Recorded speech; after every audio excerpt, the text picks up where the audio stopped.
నమస్కారం. Money market channel మాట్లాడుతున్నట్టు చాలా సంతోషంగా ఉంది. మీ అందరికీ అంబేద్కర్ జయంతి శుభాకాంక్షలు. ఈరోజు చూసామంటే మార్కెట్ లేదు, ఎందుకంటే అంబేద్కర్ జయంతి వల్ల.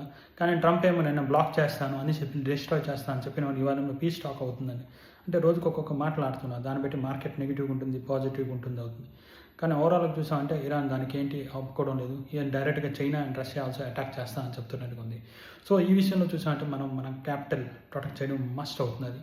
సో మీరు ఎంత ఇన్వెస్ట్ చేస్తా అనుకున్నా దానికన్నా 25% కన్నా ఎక్కువ ఇన్వెస్ట్ చేయకండి. ఎందుకంటే ఇన్వెస్ట్మెంట్ రిస్క్ అవ్వచ్చు. ఎందుకంటే మార్కెట్ ఎలా మూవ్ అవుతుందో తెలియదు. అతను కానీ బాంబులు వేశారంటే మార్కెట్లో చైనా రష్యా ఎంటర్ అయిందంటే అది మూడవ ప్రపంచ యుద్ధానికి రెడీ అవ్వడానికి అవకాశం ఉంది.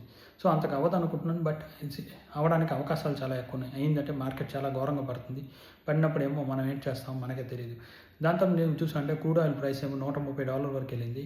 సో దాన్ని బట్టి మనకి ఇంపాక్ట్ ఏంటని అనుకుంటాం. $1 పెరిగిందంటే మనకు 15,000 కోట్లు నష్టం. సో ఆ నష్టాన్ని ఎవరు భరిస్తారు? గవర్నమెంట్ భరిస్తుందా? గవర్నమెంట్ పెట్రోలియం కంపెనీస్ భరిస్తుందా? దాని గురించి తెలియదు. 25th ఏప్రిల్ అయిపోయిన తర్వాత మనం పెట్రోల్ ప్రైస్ పెరగడానికి అవకాశం ఉందంటే అవకాశాలు చాలా ఎక్కువ ఉన్నాయి. సెల్ పెట్రోల్ బంక్లో ₹20 మీద పెట్రోల్ పెంచారు. సో దానికి అర్థం ఏంటంటే ఇది కంపల్సరీగా కొంత టైం తర్వాత మన ఇండియన్ కంపెనీస్ ఆర్ ఐజిఓసిఎల్ కానీ హెచ్పిసిఎల్ కానీ అవన్నీ పెంచవలసిన అవకాశం ఉంటుంది. దానివల్ల మన పెట్రోల్ కూడా పెరుగుతుంది. సో ఓవరాల్ చూసామంటే మార్కెట్ అంతా పడడానికి చాలా అవకాశాలు ఎక్కువగా ఉన్నది. చూసుకొని వేయండి. సపోజ్ కానీ మనీ పీ స్టాక్ అని చెప్తే మార్కెట్ మీద కొంచెం పెరగచ్చు, బట్ నెగిటివ్గా ఉండడానికి అవకాశాలు ఎక్కువ ఉన్నది. మనం చెప్పిన స్టాక్లో బోల్డ్ అండ్ స్టాక్లో మనం కొనే పొజిషన్లో ఉన్నది. అలాగే నాట్కో ఫార్మా పెరిగింది ఎక్కువ, తగ్గుతూ ఉండొచ్చు.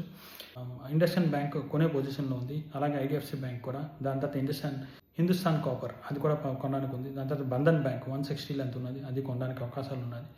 సో చాలా స్టాక్స్ ఉన్నాయి. నేను వార్ స్టాక్ స్ట్రాటజీలో ఒక 2-3 స్టాక్స్ చెప్పాను ఎందుకు కొనాలని. అది లాంగ్ టర్మ్ స్ట్రాటజీ గురించి మీరు డెఫినెట్లీ కొనవచ్చు. సో మీరు కొన్న ముందు మీ అడ్వైజర్ని అడిగి కొనుక్కోండి. Thank you. Signing off C Kishore.